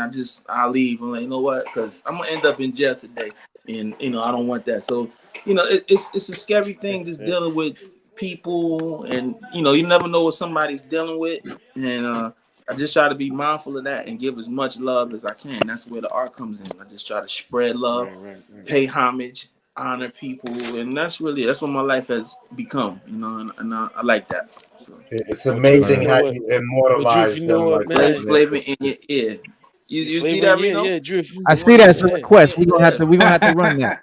Yeah, we're gonna have to run that. Well, Drift, you know, they say that all we got, Drift, is just Drift. They say life is about doing the most is what you're gonna do with the time you got. You know what I mean? Yeah. Because we all gonna taste. Yeah, stress up in. Yeah, stress in the breath. Yeah. Stress boogie salute. And death is a natural part of life. It's a natural part, but like it's a natural part. But they tell us. But to take it early. They tell us that what we got, all we got. You know, all we have to worry about is what we're gonna do with the time that we got. That's all. You know what I mean? And so with the time that you got, man, embrace your gifts, man. You got gifts. Embrace it, man. Both of y'all embrace your gifts. If you don't use it, you lose it, you know? Yeah, exactly. Yeah, embrace your gifts, man. And and know that these gifts were given to you to embrace. You know, Precisely. Because a lot of people, and everybody has gifts. Everybody. Look, another request. You just got this fun. from my cousin Rob Banger. You know what I'm saying? I I love Rob so much. He's the only person that can curse me out. Do nothing to them. What up, Boogie? What up? All right, Dox, will you be offended if I play 2 songs from Drift? No, come on, bro. That's big, bro. Play 100. Play all of them. All right. I ain't really want to this family, man. I just want to be sure, because you know what I'm saying. I didn't want nobody to feel left, because I didn't have 2 Dox songs. Not in this clip. You Gucci, baby. You Gucci. All right, here we go. This is Drift, Flavor in Your Ear by Let's request. go, Drift. It's a flavor nigga head, kicking flavor in your ear. Hate to disappear, put a fucking razor in your ear. Shock you like a fucking copper with a taser in the rear. Vanish like your Debbie daddy if my paper isn't there. Bench warmer riding all pound with the dog shine. Coward nigga catching all 9 if they cross line. Rockin' these raw rhymes, a lot for your small mind. Keep a baby 380 pocket rocket at all time. I be housing these flows in the mouth of your hoes. Good weed all in my lung, blow it out through the nose. Talk too much, bitch, I punch you in the mouth and the nose. You grew up with all bitches in your house and the show. Go to war, you will fail. Give you all of them shells. With all them stories you tell, you belong in the cell. Just look at your baby mama, fat, horny as hell. How you looking for some drama, rap corny as hell? Yo, you ain't my kind of niggas, never call you my folk. Boy, you lukewarm, kid, I never saw you was dope. Bitch made, put a switchblade all in your throat. Shorty a joke, nigga over 40 and broke. Talking loud in spotlight, but I catch you after dark. You a dummy, we get money only if your ass was smart. When the blaster spark, shit'll tear your ass apart. Sliding down on bitch ass nigga like we in action park. Bitch, fuck out these stars, nigga. Yo, that's heat. That was dope. Legendary. Yo, bars right there. Yo, I like that style. Drift, legendary. Hey, you know what I like, Drift? It was fast at first. It was fast at first, and then y'all slowed it down a little bit. Dope as hell. No, that was a technical error. It was regular. Really? Yeah, that was technical. Because it's normal speed. I don't know why I was doing that just now. Oh, it played too. Let me see. Can I fast, but it's all play it good. again? Let's see if it played right. Let me see. It's a flavor nigga head, kicking flavor in your ear. Hate to disappear, put a fucking razor in your ear. Shock you like a fucking copper with a taser in the rear. Vanish like your Debbie daddy if my paper isn't there. Bench warmer riding all pound with the dog shine. Coward nigga catching all 9 if they cross line. Rockin' these raw rhymes, a lot for your small mind. Keep a baby 380 pocket rocket at all time. I be housing these flows in the mouth of your hoes. Good weed all in my lung, blow it out through the nose. Talk too much, bitch, I punch you in the mouth and the nose. You grew up with all bitches in your house and the show. Go to war, you will fail. Give you all of them shells. With all them stories you tell, you belong in the cell. Just look at your baby mama, fat, horny as hell. How you looking for some drama, rap corny as hell? Yo, you ain't my kind of niggas, never call you my folk. Boy, you lukewarm, kid, I never saw you was dope. Bitch made, put a switchblade all in your throat. Shorty a joke, nigga over 40 and broke. Talking loud in spotlight, but I catch you after dark. You a dummy, we get money only if your ass was smart. When the blaster spark, shit'll tear your ass apart. Sliding down on bitch ass nigga like we in action park. Bitch, fuck out these stars, nigga. I just wanted to hear it twice. That was dope, man. That's how it's supposed to go. Okay. Yeah, that was official, bro. Thank you. Shout out to everybody that just showed me love on that too, man. I appreciate it. Big time. Word. Big time. Yeah, man. I live to rap, and I love to rap. Nah, man. We appreciate you, with all man, the time. Shout out to Slade Wilson, man. Shout out to you, Slade. Said slide down on the ass like Action Park, boy. Come on, man. They know about that Action Park, yo. Yeah, Action Park was dangerous. Dangerous. Yeah. Okay. So, Dox, who's your favorite comic book character? Who's your favorite comic joint? Actually, that's kind of easy. I ain't even gonna front. Wolverine. That's my dude. Yeah. Yeah. His ability to heal. Of course, is something I had to have intact to be able to get to this point in my journey. Yeah, you feel like that's ill. You feel like giving up meat was a big part of your system coming back? Yeah, absolutely. I always say diet or food is the front door to divinity. I mean, everybody want to kind of take the shortcut. Everybody want to open their third eye and all this extra shit. And that's part of it. I mean, But if you can't get your desires under control, and the most pertinent desire, the one we have most access to, not everybody could go out here and bag a chick and end up taking her back to the room. Not everybody can have access to money and travel the world, but we all, to some degree, even bums on the street, they're gonna get enough dollars to be able to go get something to eat. So the main one we gotta conquer is the tongue. The power of life and death is in the tongue. That's what they say in the Bible. So once I started to get that under control, because like I said, it was desperation. I wasn't trying to be vegan. I wasn't trying to get into spirituality. I was kind of using God as a genie in the bottle, like a lot of us do. And I just wanted to heal myself. I didn't want to die, even though I was still suicidal at that time too. So when I started to get my diet in order, my food intake, everything else started to become a little bit easier, as far as locking into meditation, my discipline with women, and all these different things. So yeah, diet is huge. Diet is huge. That reminds me of my favorite villain. I just wanted to throw it in there real quick. I just saw this fire depiction of the Joker by Joaquin Phoenix. I just watched it with my wife. If y'all ain't see that, the Joker with Joaquin Phoenix, I think it came out last year. It didn't get a lot of publicity, bro. I think he won the Oscar. It got a lot of publicity. It did. Well, I don't even have a TV in my house, so I be out of the loop with a lot of stuff. I just watch movies here and there. But yo, how he did that Joker? I think that's powerful, man. That you don't have a TV in your house. I think that's I haven't had a TV for like 3-4 years. So, but yeah, the way he depicted that was crazy. I really do. Well, Drift, what's your favorite villain? Favorite villain? Yes, sir. Man, that's a damn. I like all the villains actually. I love the villains, bro. All right, well, Drift, you like me, Drift. I like all the villains. villains. Yeah, that's how I get that. I like Green Goblin. I love the villains, He's man. wicked. I like Green Goblin. Yeah. He's very destructive. He's very. He breaks you down mentally. He's not just a physically imposing figure. Like he tears everything down. He's manipulative. You know what I mean? Yeah. I like Green Goblin. Let me ask y'all this real quick, especially if y'all seen all of them. So who y'all feel like depicted the Joker the best out of Heath Ledger, Joaquin Phoenix, or Jack? Who you think did the best? It's Jack. It's Jack. You got Jack? It's Jack all day. I gotta go with Heath, man. I gotta go with Heath. I go with Jared Leto. I'm gonna go with Jared. I got Joaquin. I like Jared Leto's Joker. I like Jared Leto's Joker, man. Joaquin was dope. Joaquin did a dope twist on it. I will give him that. Like Joaquin's twist on it. Yeah, he wasn't definitely really the Joker. That was a mentally ill guy. Like, and you could go that route too. You know what I'm saying? Like the Joker is different. He's like a little boy. Look at them. Green Goblin. Green Goblin right there. Joker is villain. But I like. I like Jared Leto.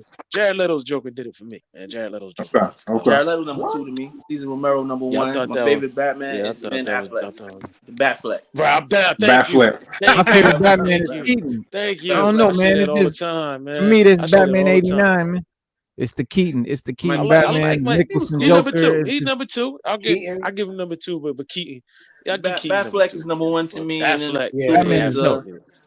I like Bale. I like Bale's character. Bale was a good Batman to me. Yeah, Bale was fire. Yeah, Bale was all right.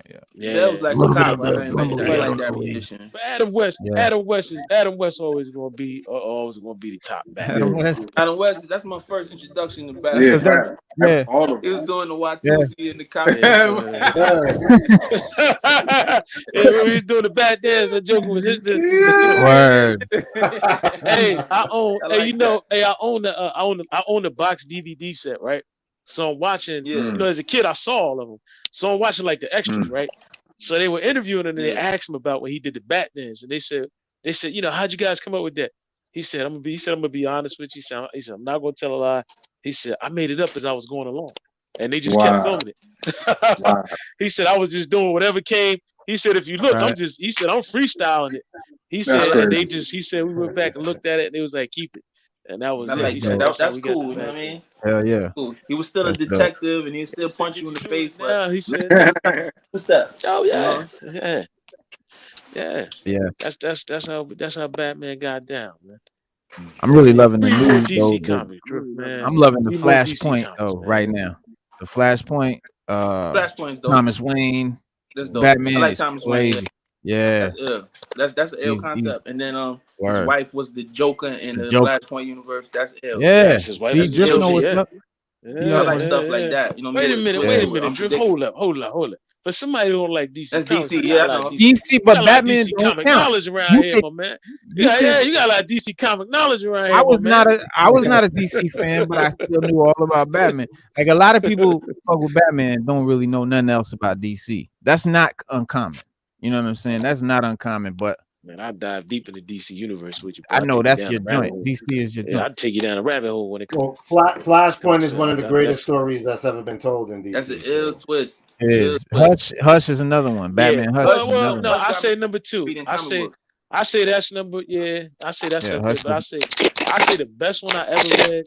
I ain't gonna say best, but probably the top had to be Superman Red Sun, because that actually gave us a reality. Like Griff was saying earlier, Superman's a Boy Scout. He this, he that. But that gave us a reality of Superman landing in the Soviet Union and being raised Soviet Union, the Red Sun. Yeah, he was raised by hardcore Soviet parents. So he was super loyal to the criminals. Right. Gotham by Gaslight too. That was ill when he that was toe with Jack the Ripper. And the Red Hood was ill. Yeah, Red Hood was ill. So the Samurai one wasn't bad either. When Joker was like a feudal Japanese warlord. Oh hell yeah!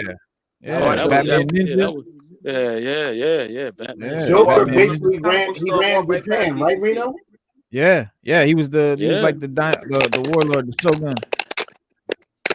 Batman Ninja. He was a warlord, yeah. It's all anime style. It's all anime style. Batman's a ninja, Joker's like a Shogun. I'm gonna look for that tonight. That movie is that's a fan favorite because the critics didn't like it, but the fans loved it. Like, so when you go to who are these critics? Where they at? I have no idea. I'm looking for them too. Yeah. What's the name of the one? What's the name of the new one? Something about the dragon, and it's got like the Jim Kelly type character. It's Batman. When he's like teaming up with all like Bruce Lee and them. Yeah. It's called something the dragon. It's not the dragon. They all train under the same master. Black Dragon. Yeah. Yep. Yeah. I gotta look into that too. Somebody killed the master or something, right? And they got to figure out what happened. It's called Soul of the Dragon. Yeah, Batman, Soul of the Dragon. There's a Jim Kelly character, a Bruce Lee character, like Enter the Dragon. It's ill. Like that sounds crazy. Those characters, those characters, Reno, are actual characters in the DC universe. Yes. Yes. The female out of them 3 is actually the best. Well, okay, they say the best hand-to-hand combatant in the DC universe is arguably Deathstroke. Right. But the female that's in Batman Enter the Dragon, they say that she is arguably the best female hand-to-hand combatant, right, in the DC universe. But here's where it gets tricky. They said there's only one male that can actually hang with her, and that's Deathstroke. Right. Yeah. He's an ass kicker, certified. Yeah. They say certified. Yeah. Because now she also has a it's Lady Shiva, right? She was, or is that Kelly Who? No. Kelly Who? No. That's Kelly Who. Kelly Who? No, Richard Dragon. No. Richard Dragon. Richard Dragon is Kelly Who. Yeah. Lady Shiva is the one that was. If you ever watched that's my Suicide Squad. Michael Jai White plays Ben Turner. Yes. Yeah. Lady Shiva was the one with the sword, the girl with the mask and the sword, the soul stealer. Plays Lady Shiva. Right. Okay. The sword that she has is still soul. So like it has a thirst for souls. So every time she kills somebody with it, like the sword has a thirst, so it has to. Oh, she was on Suicide Squad, the first one. Yeah, she was. Yeah, she was on. Yeah, that's her. That's her. Yeah, she was on the first Suicide Squad. Yeah. Yeah, I'll be paying attention. Like DC, they hit or miss with me. You know what I'm saying? They do a lot. They do too much. They lost me with that Robin joint when I was a kid. We need a crossover, Punisher and Deathstroke. Yeah, or Deadpool and Deathstroke. I'd like to see that. Deadpool and Deathstroke. That would be Deadpool. Slade and Wade Wilson. Deadpool was a caricature of Deathstroke though. Of Deathstroke. Like, it was intentional. I think did that. Norrin Rad, you know the answer. If Batman has time, no. Yeah, because Batman can beat the whole. Batman got something for the whole Justice League. Deathstroke can't beat Batman. I see him tell Batman. They normally fight too. No, they normally like to be fair though. to be fair though, Batman need planning. If Batman got time to plan, and but if he runs into him in the parking lot, right? If they run into each other just hand to hand, they got to go at it. Yeah, Deathstroke. Oh, they coming out of the bathroom at Walmart, like Deathstroke gonna kill that nigga straight up. And they happen to bump into each other. It's over. Right. Yeah, that's true. Batman's always. But yeah, Soul of the Bat, Soul of the Dragon rather is dope. Batman. It takes place in Bruce Wayne's younger years while he's training himself to become a vigilante crime fighter. He travels to Nanda Parbat, a secret monastery in Hindu Kush, Himalayan region, where he meets his caretaker, O Sensei, and 5 other students training in the martial arts. Shiva, Richard Dragon, Jade, Ben Turner, and Rip Jagger. O Sensei eventually entrusts Shiva and Soulbreaker to him a sword, to the Muramasa sword in his possession. See, this is what bugs me out. The Muramasa sword. What's the sword that Wolverine? What's Wolverine's? There's a sword that I believe the Silver Samurai got. I think it's the same name. I think it's also called the Muramasa blade. Yo, Silver Samurai sword is always hungry. So, because when you watch this anime, it actually tells you the origin of Lady Shiva, the Soul Stealer, Judo Master, which is Rip Hunter. Rip Jagger, Richard Dragon. It actually goes into a little bit of their backstories, because Richard Dragon is like he's kind of like an African American version of Shang-Chi, right? But just without the rings and all that. So so it kind of loosely goes into their backgrounds and things like that. But it's dope, but man. both Marvel and DC, they both got the Muramasa blade. And they both got the Jotunheim too, because they had Jotunheim and Well, now that's because Jotunheim is a real Norse mythology play. Yeah. So they really they both. Right. I thought that was ill that they used it in both. Yeah. That was ill. I like, yeah. Another one, if you haven't seen it, is Black Widow and Punisher Confidential. If you haven't seen that, watch that. Yes. I saw that. That's the cartoon, right? Yeah. And the animated one. But yeah, Norman Rad, he just reminded me the Muramasa blade is also a real thing. It's it is a real thing. It's a real ancient Japanese samurai. Miyamoto, he wrote the book The Seven Rings. And that's where they got. That's why DC and Marvel both got one, because it's a real sword. Now, Drift. Now, the thing about that thing is, like I was telling you about, how it's like it's based loosely on their origins. Like Richard Dragon, he was like a knucklehead. He was out in the streets. He was doing this. He breaks into a dojo and tries to steal a jade Buddha. So when he's on his way out, he gets caught by a teenage student of the dojo, which happens to be his future master, O Sunset. And he beats Richard Dragon. He beats him down, give him a beat. Beat him down. Beat him down. What's going on?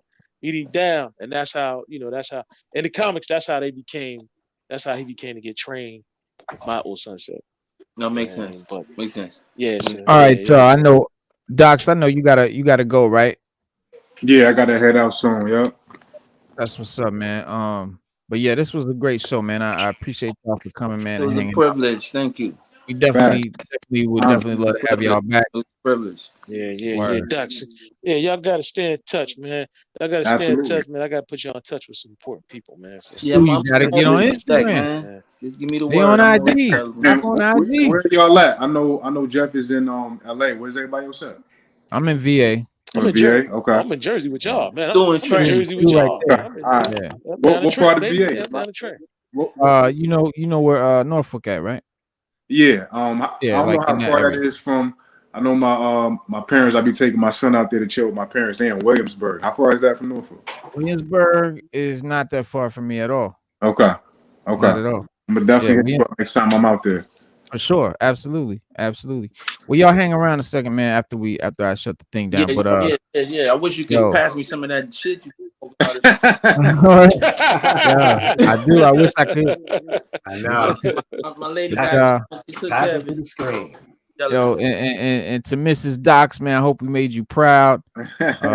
You should be proud of your husband. Very talented gentleman. Oh, ask her if she's proud. Yeah, man. Ask her if she's proud. Hey, man, behind every great man is a great lady. Man. We got the wives. Ask her if she's proud of me. Mrs. Drift, are you proud? Of course. There Absolutely. you go. Absolutely. Proud is an understatement, though. Understatement. Right. Break it down for us real quick. She over there quiet and shit. I'm like, damn, did I say that? Yeah. I was trying to get on the spot there. I was trying to get on the spot, Drift. I was trying to get on the spot, man. I put on the spot. No, we put each other on the spot. You know how she be. Yeah, she jumped. She slid off. She slid off real smooth too. She was like, "Yeah, that's an understatement." Move off. Made a statement. Made a statement. She moved up real smooth too. Drift. She was like, yeah. She said, "Well, that's an understatement." We smooth in this house. Yeah, she making my supper right now. Right. Okay. That's what's up. That's what's up. Then we gonna smoke Wisdom in the building. Pound of marijuana. So it's a blessed right. night. That's right. Peace. All right, y'all, man. It was shout out to y'all, man. Thank you again. Absolutely, go both ways. Hey, man, I want the comic community to know about y'all, all right? So I wanted to try to make this happen. I hooked up with Reno and Stu to get you guys there. So, thank you. I just don't want me to know about it. I need the whole world to know about y'all, right? Yeah, we definitely gonna promote you on Instagram and all of that. Comic man, I want to know. Yeah, I definitely want to copy. Y'all are dope. Reno, I got you, Reno, you know what I'm saying? And then I'm gonna make my way out to Virginia just to see what that was you were smoking and shit. That's crazy. Yo, you smoke like 12 of them shits. I'm like, yo, that's Bubba Kush. That's like our unofficial sponsor. Oh, wait, Neil, send me some in the comic book. Send it over. I got you. Send it in the plastic bag. Toss it in the Gemini mailer. Yeah. All right, y'all. Peace, man. This was Sixth Element of Hip Hop. I'm Reno Noir. This is your co-host, my co-host Stu Dog, Mr. J Multiverse Comics Parade. Today we had Dox Diggler, aka Brick Citi Buddah, and Drift, aka King Kojo. Love y'all, man. Very talented brothers, man. Definitely find them. Check them out. Tell everybody, where can they find y'all at? Oh no, where can they find you at, Drift? Instagram, The Real Drift, THEREALDRIFT on Instagram and Twitter. And then I got another page for the art studio, Bifrost_Studio 275. That's the shop, the art studio with IG. And King Kojo artwork on the ground. You can find me everywhere. You know what I'm saying? Essentially. So just look for him. He there. He everywhere. All right, we got. We'll put a link in the script. Bifrost. Yep, just like the Bifrost Bridge. You know, everything is comical flavor. I wanted to get that name though. She picked it. I can't take credit for that. That's what's y'all can find Dox on Instagram at brick_city CITI_Buddah BUDDHA. So definitely look him up on Instagram as well. I guess he fell out, but we will definitely we'll see y'all, man. We'll be back Wednesday 6:30 p.m. Eastern Standard Time, and then Saturday for DC Day 6:30 p.m. Monday, Wednesday, and Saturday 6:30 p.m. Eastern Standard Time. You will always find us right here. Peace. Peace.